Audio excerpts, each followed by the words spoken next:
চলে আসলাম অনেক দিন পরে একটু লং একটা ভিডিও নিয়ে। অনেক দিন ধরে এই ভিডিওটা পড়েছিল, বাট এডিট করব এরকম টাইমই হচ্ছিল না, তাই আজকে করেই ফেললাম। এই যে আমাদের বাসার পাশে খুব একটা বেশি বড় না ছোট না মিডিয়াম সাইজ একটা শপিং মল, যেখানে আমার বেবি অলওয়েজ আসতে খুবই পছন্দ করে। এবং এখানের এই যে প্লেন রাইডটা সে খুব বেশি পছন্দ করে, এই প্লেন রাইডে উঠতে, এবং তার অনেক ভালো লাগে। সে একদম ছোটবেলা থেকেই এখানে আসে। আর এখানের ও সব কিছুই চিনে, কারণ একদম ছোটোবেলা থেকে সে আসে, তো তাই এর জন্য। বাট মাঝখানে কিছুদিন একদম রোড বেশি কাটা ছিল, বাইক নিয়ে আসা যাচ্ছিল না, দ্যাটস ওয়াই আমরা কেউ আসিনি। এখন আলহামদুলিল্লাহ রোড মোটামুটি ঠিক হয়ে গেছে, তারপর বাইক রেখে একটু হাঁটতে হয়, তারপর ভালো লাগে, কারণ এটা এই শপিং মলতে সব কিছুই পাওয়া যায়, একদম টেইলার্স থেকে শুরু করে সব কিছুই আছে।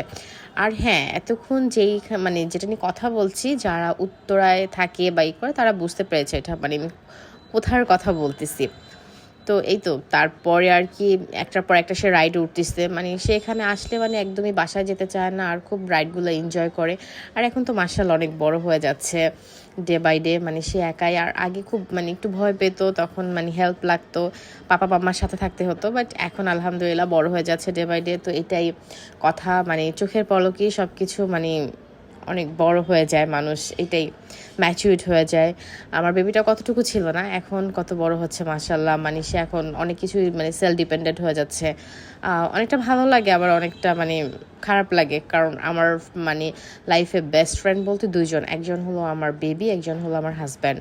তো এই তো ওদের দুজনকেই খুব বেশি ভালোবাসি, এবং ওদের দুজনকেই অলওয়েজ চাই ওরা ভালো থাকুক, করুক।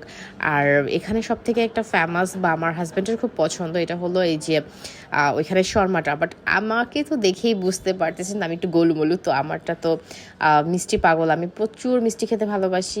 ওখানে যাওয়ার পরে লিটেরলি আমি অনেকগুলো মিষ্টি খাই। আর এখানে মিষ্টির দোকানটা অনেক অনেক বেশি ভালো। একটা অনেকজন হিন্দু, বাট ওনার মিষ্টিগুলো এত ভালো, বাট দোকানটা অনেক ছোট ছোট হওয়ার পরেও সে আমাকে খুব ভালো করে চিনে যে আমি এখানে মাঝে মাঝে যাওয়া হয়। তো এখানে দইটা স্পেশালি বলবো অনেক বেশি টেস্টি। আর বললাম না রোড কাটা, এই যে রোড একদমই কাটা, এবার তো আরও মানুষ বুঝতে পেরেছে যেটা কোথার কথা বলতেছি, বিখ্যাত কুখ্যাত রোড এটা এখানে।